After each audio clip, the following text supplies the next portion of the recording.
You are now listening to Your Life, the Mixtape.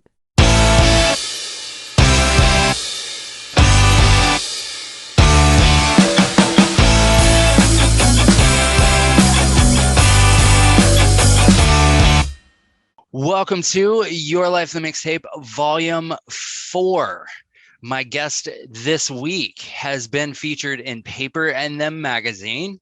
He is a mainstay on most of the top worldwide indie charts.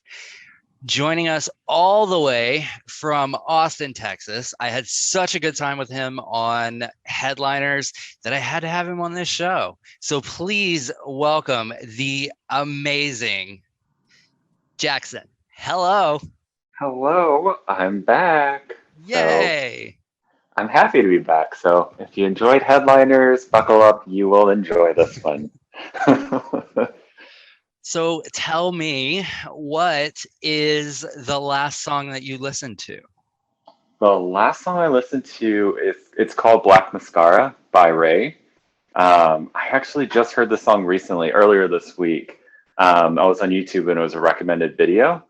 And I love the video, love the song. It's been on repeat all week. So literally, it's the last song I've listened to. I just checked. I assumed, and I looked again. I was like, yep, that's right. That checks out. So Excellent. yeah, fast. Other than yourself, who is an artist that you feel like everybody should be listening to? Oh, this is a good one. So I went with, there's this artist I've been listening to for maybe the last year and a half, 2 years. Her name is Lolo Zouai. She is a French American R&B and pop artist. She just opened for Dua Lipa on tour, which was exciting to see since I've been following her for a bit. She's inspiring a lot of my new music that we'll see in 2023 as well. So I just think she's so underrated and is doing really interesting stuff. So definitely check her out. Nice. And this is kind of a repeat question for you. But what is the first song you remember hearing? Yeah, and I have the same answer. It's crazy how that works out. But as I explained in Headliners, if you haven't heard it yet, you can pause this one, hop over there, hop back over here. No, or either or. But the first song I remember, and mainly it's because stories from my parents growing up, the moment they found out I could sing was I was in the back of the car in my car seat, and I was singing along to Color Me Bad's I Want to Sex You Up, which checks out in so many different ways. It explains a lot. It's my origin story. But yeah, they just were like, great, this is his first song, and I was just oohing and awing in the back seat. So apparently I pick up songs really easily too. Nice. That's a fantastic story that I will never get tired of hearing. So it's a good one. So now anytime you come on any of my shows, I'm gonna build this question in no matter what. We'll find a way. We'll work it in. Yes. What's the song that you always put on when you're like in your feelings? Oh, this is a good one. This is I automatically think of Breathe Me by Sia. Oh, nice. It is I think her vocal delivery, the subject matter, it's just about depression and being stuck, and it just, with the cracking of her voice, you just feel that feeling. So anytime I'm in my feels or wanna feel something, I put on Sia's like Breathe Me. It's just it gets me every time. So then kind of on the flip side of that, what's the song that always puts you in a good mood? Yeah, complete 180. I'll have to say Twice, which is a K-pop girl group and one of my favorites. They have a song called Likey that always just puts me in a good mood. I think it's the production, the delivery. It's just so sweet, bubbly that I cannot be mad or in a bad mood when I hear that song. So it's just across the board, just one of my favorites. Nice. I wanted to be one of those people that was very like, K-pop's not going to be for me. Like I don't get the appeal. And then, being on TikTok, it's everywhere. And I'm like, oh, okay. Yeah, no, this slaps. Yeah. Yeah. It's crazy to me. I've been a K-pop fan since 2008. when I saw a Girls' Generation music video, and I've been hooked ever since. So for me, and all my friends were like, "Oh, K-pop, that's like Jackson's thing. That's what he likes." And then like fast forward those 7 years after that, everyone's obsessed. They're like, "Have you heard?" I was like, I put you on that. I don't understand. I was an earlier. I've been here, so yes. What's the best song to sing in the shower? The song I always end up singing in the shower, and I don't realize it until I'm like to the bridge, is "Baby One More Time" by Britney. Nice. I'm like, don't even realize I'm singing it, but it's my go-to song, and it's when I hit the bridge, like the "I must confess," and then I'm like, what am I doing? And I was like, how long have I been singing the whole song? Like I'm at the bridge now, and it's just like autopilot. Yeah, it's my go-to. Nice. That's a good one. I feel like that's one in the history of this question that we haven't gotten yet. So Oh, surprise! It's well, I love it so much and have for so long that it's just embedded in my brain somewhere. So it just leaks out occasionally, and I'm like, wow, where did that come from? you have Britney blackouts in the shower. Yes. Oh, black. Oh, pun intended. No, but It works. I'm gonna go with it. Yeah, go with it. Go with it. What is the song that best summarizes what love is?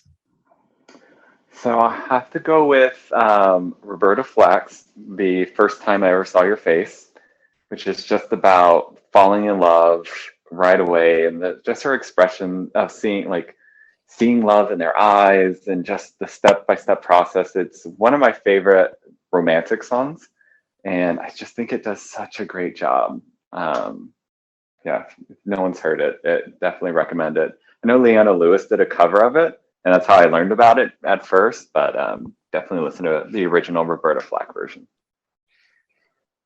I didn't think that I could be more a fan of you, and then you answered that question, and yeah. So many layers to Jackson. Who knew? I mean, I knew, but who didn't know? So now on the flip side of that question, what's the best breakup song? All right, this was the easiest one to come up with. It's Beyonce's "Irreplaceable." It doesn't get more iconic than "To the left, everything you own, to the box to the left." It's just, I'm done with you. It's all in one box, and I'm telling you where the box is so you can collect it. I think that is a very nice gesture. So, Right. just so thoughtful.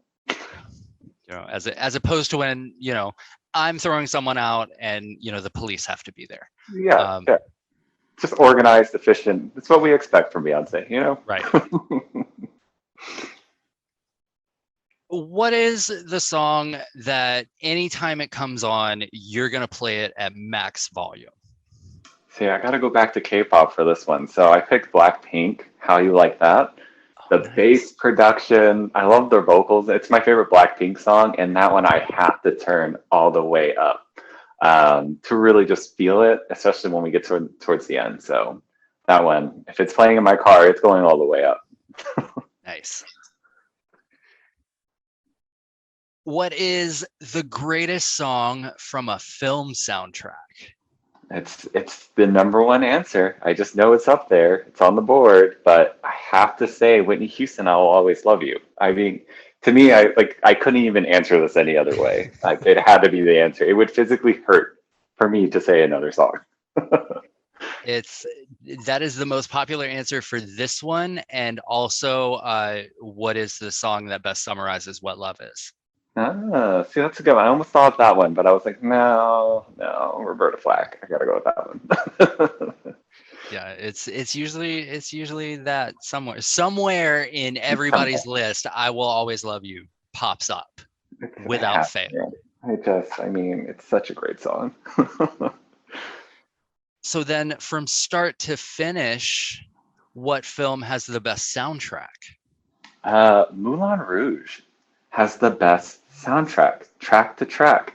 It's one that I'll listen to occasionally just to kind of feel nostalgic, but there's not a song on there that I don't like. And also, it is a mashup with so many other songs, so you kind of it's like the best of two worlds all in one album. So This is true. It's literally every song ever written appears somewhere in that film.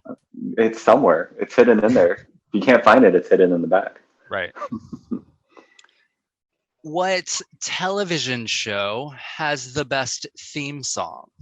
All right. I am willing to argue with anyone over this, but it is the 90s X-Men animated show.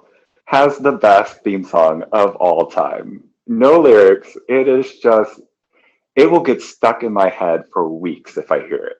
But it's just, it's so good. It had no reason being that good for a cartoon show.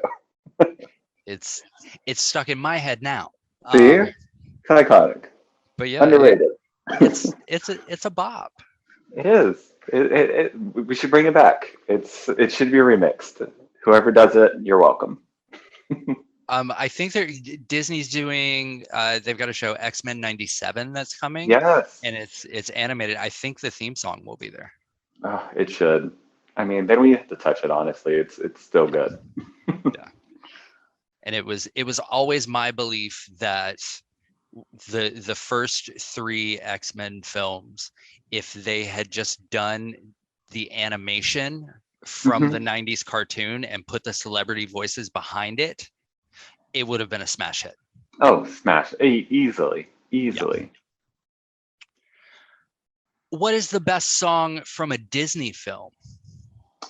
I'm gonna have to go with something more recent, and because I really thought about this, and I'll have to go with "Remember Me" from Coco, because I ugly cried when he sang it for the first time. Actually, the first 3 times I saw it, I was just like, I know it's coming. Why am I crying? Like, it just, I don't know, it just strikes a chord with me. I don't know. I'll have to go with "Remember Me." It's so memorable.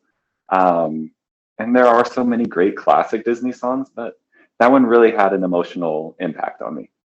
That's a good one. I like that. It's the first time that anyone has mentioned that. Wow, I'm special. I told someone that I recorded with earlier, I'm gonna have to get T-shirts made for the guests that first time answers and send them out. I'll just collect them left and right.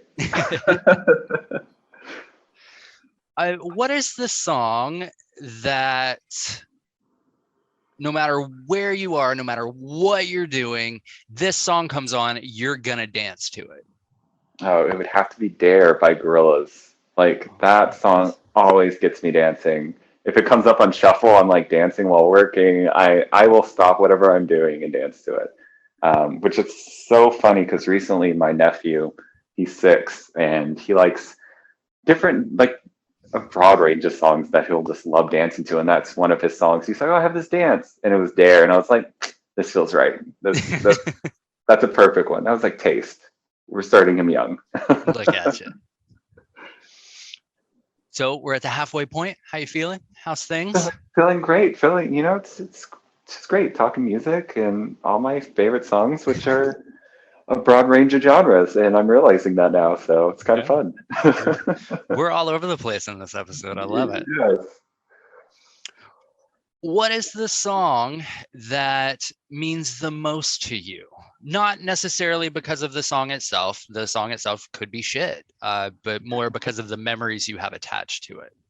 Yeah, this is the sad point of this segment. No, I had to go with Metallica's "Nothing Really Matters." My mom really loved that song, and when my uncle passed, it's just one of the songs she wanted me to download for her and make a little playlist. So that just really stuck with me, and then she unfortunately passed a year after.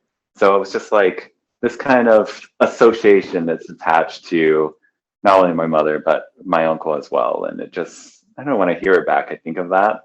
And it just now has this deeper meaning than I thought I would ever have to a Metallica song. So who knew it could be so emotional? Yeah. There was, again, someone I recorded with earlier, their answer for this was, I'm not going to spoil it, but it was definitely not one that you would associate with sadder memories. And I'll tell you when we get done recording this, who the person was and what the song was. Oh, okay. I'm intrigued. What song is the ultimate party anthem? I have to say, "This Is How We Do It" by Montel Jordan. I mean, I think Goddamn that right. is that right. Like I was, I was thinking of songs, and I was like, no, there's only one answer to this for me. Like I hear that song, I think house party. I hear Yes. like good times. It's a classic. You could play it now and get the party started. You could play it back in the '90s and got the party started. It's going to be one of those party songs that just sticks around forever. Good. I hope so. It better. Um, and you are allowed to say yourself as the answer to this question. What artist makes the most appearances on your playlists? Surprisingly, it wasn't myself because I had to look up like how many songs I liked. That's how I gauged this on Spotify, and it ended up being Billie Eilish. Oh, nice. Because I have so much. I loved both of her albums so much. I love her recent EP, so I just end up saving every song she releases. I realized when I was going through, I was like, yep, yep, yep. And I've been a fan of Billie Eilish since her first EP. When Bellyache came out is when I heard my first song I heard from her. So I've been a fan since. So to watch her blow up and like release all this great music, it's just been great to like witness, and also it's great to just have all this music now. So I'm like hoarding it. But yeah, she was my most makes the most appearances. Nice. When I first saw her, I before I ever heard any of her music, like I think it was on like a TV somewhere and they showed a picture of her and I was like, immediately she's like some emo punk rock Yeah. type. And then like she writes the most incredible songs and I'm like, God damn it. Yes. Especially her recent stuff. Her recent two songs are really good. And I didn't see a lot of people talk about them, but TV, it's just it's great storytelling and I think it's a good Yeah. direction. So I'm excited to see what she does next. So I'm sure I will add it to my playlist. Who is an artist that is considered to be a one-hit wonder, but that you feel like should have been bigger? So I had to go with Tattoo, the Russian pop duo, who I Yeah. am obsessed with. I even have a cover of one of their songs Oh, nice. that I've done.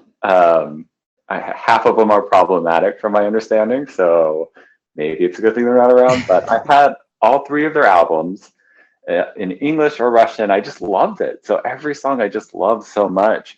And I don't know. I always thought they were pretty underrated, and I think it's because the gimmick of everything, and they made it such a gimmick in a show that it kind of distracted from the great pop music they were actually doing. I agree. I'll agree to that. Yeah. What is the song that reminds you of home? I'm thinking of home in the broader sense of something that just takes me back memory wise. I pick Hoobastank, The Reason. Um, I was obsessed with that song my freshman and sophomore year of high school when it came out. And it was my choir audition song. And I actually made it in with that song. Oh, nice. So when I hear it, I just think, like, I automatically think of high school, which makes me think of home. Because it's just so, like, those are the most vivid memories I have back from, like, being in my hometown. So, yeah, I went with Hoobastank, which I didn't think I would, but it just felt right. Nice. So, yeah. Good answer. Again, I feel like this is another first time answer because I can't recall Hoobastank being mentioned on the show before. Wow. I mean, I'm not surprised, but I remember once Hoobastank was the support act for Incubus on tour. And at the end of their set, the lead singer told a bunch of people to meet them at like this pizza joint that was in the town that they were performing in. And so all these people went and the band didn't show up. Oh my God. That's horrible. Yeah. That's not the reason. Not at all. Not the reason. What is the greatest love song of all time? Yeah, we're gonna have to hit repeat for Roberta Flack, The First Time I Ever Saw Your Face. I mean, Nice. I just think it's the greatest love song of all time. I think it breaks down what love is. It's definitely in my top 10 favorite songs of all time. Excellent. Excellent choice. What is the song that defined your generation? You know, I started thinking about this, and it started out like as a joke, but then the more I thought about it, I was like, oh, this makes sense. I chose Britney's Pepsi Generation song that she did. I can't think of the actual name of the song, but it's irrelevant. But I recently rewatched that commercial, and I just think that song encapsulates like the early 2000s sound. It's just Britney just being Britney to her core. And that was just like so essential for the generation and setting the pop sound. And I think we're all nostalgic for that Y2K kind of aesthetic now. Yeah. So I think it made a strong impression on my generation, and it kind of fit. I mean, and also you can think even deeper and see the commercialization of music and product placement. And I think that's very big during this generation. And I think of like the movie Josie and the Pussycats that touches on that same subject. And yeah, it just all kind of went together. So it started as a joke, but then I was like, I don't think there is a more perfect song than Britney's Pepsi Generation to represent that. Nice. It's funny that you mentioned Josie and the Pussycats, because for me, that is the answer to the greatest soundtrack of all time. See, I thought of that one. Yeah. Yeah, it was on my list. It was between Moulin Rouge, Josie and the Pussycats, and Romeo and Juliet, the 1996 Oh, album. nice. And I struggled more than I probably should have, but I was just like, so I started looking at the soundtrack, and I was like, all right, counted the tracks that I absolutely love, and Moulin Rouge won by like one. Josie, the Pussycats came in second. Nice. In your opinion, what is the greatest song ever written? This one was really hard. I think this was the hardest to think of. And I think it's because my music taste is so broad and I like so many. There's not really a genre I don't like, because I can find something in every genre I like. But I chose Muse, Our Time Is Running Out, because I'm a big Muse fan. I love the structure of the song. It's dark, it's moody, and it has a definitive and clear message to it. So it's serving more of a purpose than just for entertainment. So it has all these different layers to it. So at this moment, I'll say Our Time Is Running Out. Excellent. Excellent answer.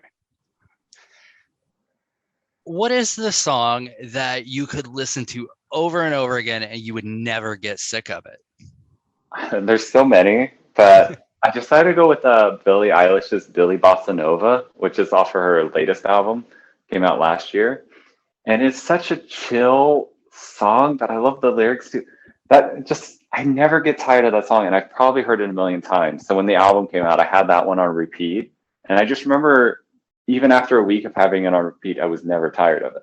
So, and I went to go listen back just to test that theory, and I was just like, listen to it repeat a few times. And I was like, okay, I need to stop. So there's something about the song I just love. What is the greatest music video of all time? I know this is another popular answer, but it's the right one. It's Michael Jackson's Thriller. I mean, it changed the game.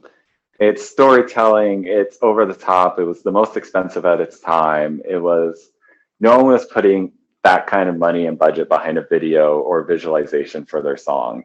So it became such a pop moment. It's recreated and referenced so many times. So it's just over the top. To me, it has to be Thriller. So Thriller is the most popular answer, but in some capacity, the answer to this question is always Michael Jackson. Yeah, I mean, He really cared about the visual aspect of his Yeah. music and very hands-on, so not surprised. Yeah. And it's usually either Thriller, Remember the Time, or the Scream video. hmm One And of those those. were literally the three that came to mind. And I almost picked Remember the Time, but then I was like, well, Thriller is kind of that started it all. So Yeah. got to go with the predecessor. What is the greatest musical collaboration of all time? And going back to Michael and mentioning Scream, Michael and Janet, like Nice. doing Scream. That's one of my top 10 favorite music videos. I rewatch it a lot. Just the stark quality behind it. I think now looking back, it's just crazy to see both of them in the same song and same video. So when I think of collaborations, it's equally their songs, and it reflects their music style so well that when it came together, it just made so much sense. So gotta go with Scream. Excellent.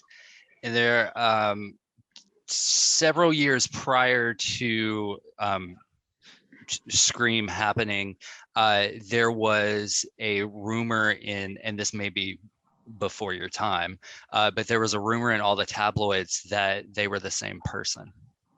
I never heard that one. Yeah. Wow. I mean, obviously, there's so many pictures of them both in it. Like that is such a weird tabloid. Yeah, but Huh. if you could have a song play anytime you entered a room, what would it be? I had to go with Britney again. I'm a huge Britney fan, so it's no surprise to me or people who know me. But I chose Get Back, which was a cut single from the Blackout album. I think rumor was that was originally meant to be the first single instead of Give Me More. But I don't know, it's just a good anthem. It just pretty much claims like if you can't take it, get back. So it's like when entering a room with that, that's just powerful. Like that would make me feel like a badass in every room. I like that. What is the song that no matter what kind of vibe you're going for, no matter what kind of playlist you're making, this song will always make an appearance? Yeah, this was another hard one because of the different genres. But thinking back to the headliners interview, I had to go with the song that made me envious and I wanted it to be mine, and I went with Tinashe's Party Favor because Nice. it's experimental, but it's also pop R&B. It's also you can dance to it, you can vibe to it, you can chill out to it. So it just kind of hit all the notes for me, pun intended. That it would just be a part of every playlist that I do, and I just love the song so much that I wouldn't mind what playlist it pops up on. Excellent. What is the best song for a road trip? So this is a really out there answer, and it's because it has a memory associated with it. But I chose Muse's "The Resistance." Or that's the album, but I chose United States of Eurasia for being more specific because I understand the assignment. I'll allow But it. okay, but I'll go for the whole album then. No, I'll go with The Resistance, which is not one of their most popular albums, but it came out when I was doing a lot of commuting back home because when I was in college, my hometown was about an hour and a half away, and I would drive there every weekend to work. Because I had a good job back in my hometown, and I was like, well, it's worth the drive. Plus, I can hang out with friends. But that was the album I'd play in my car, and I chose specifically United States of Eurasia because I was always on I would always be on a certain point of the highway when it came on, and the song starts off really slow and then picks up. So I'm always speeding by the time that pickup comes up, and I'm always like calm because I used to drive early in the morning. So it was just kind of calming that intro, and then like I was ready to go once it started hitting. So to me, it was like, oh, this is a good road trip song. It has all elements of a smooth drive, and then when you got to pick it up, it's there for you. Nice. What is the song that you would give anything to see played live? Yeah, I thought about this, and I had to go back to Scream. Just the idea of just the sheer idea of thinking about Michael and Janet performing that song live, dance and all, like, would just be amazing. And just something I'm having even trouble envisioning what it would look like in my head, in my own fantasy world. But yeah, I can't imagine witnessing that. Yeah, that would be crazy, especially around that time when it came out. Like, it just, I mean, people were fainting and they were both right. number one. So it was just, yeah, I don't think it could be contained. So I think that's why we don't see much of it. Yeah. That would rapture me. I feel like, Yeah, like right?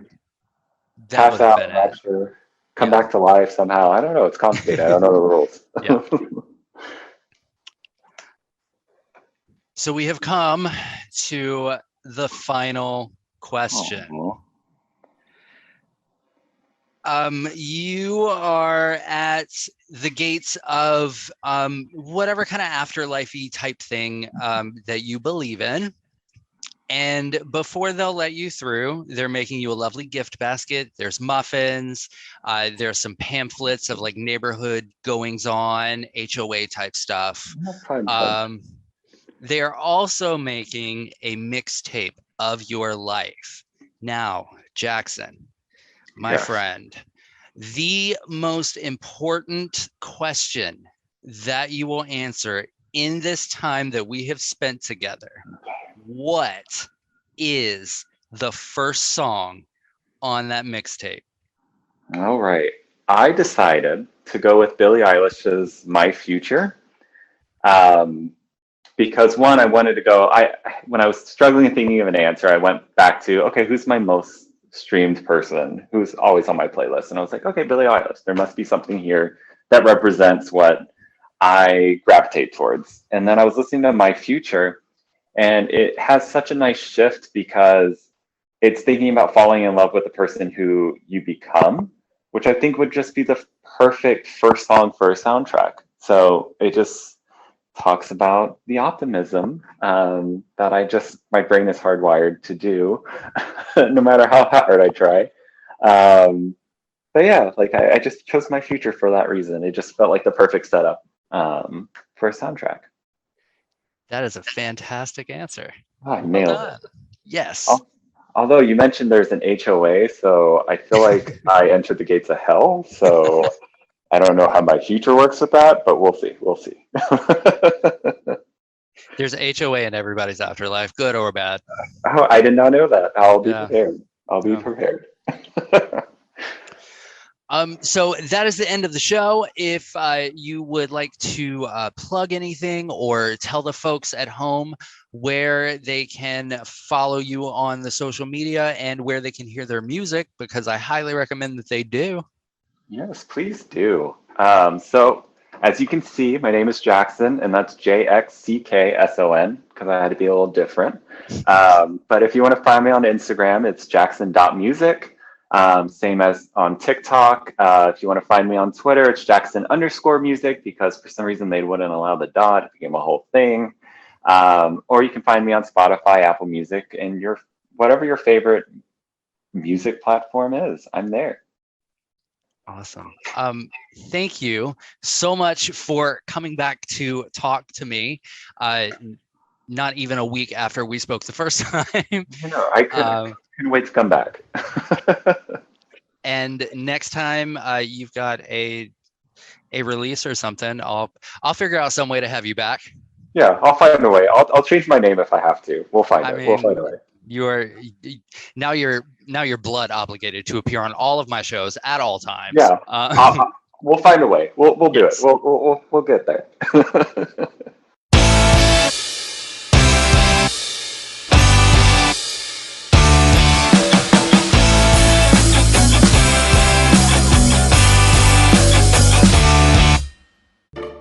Love this podcast?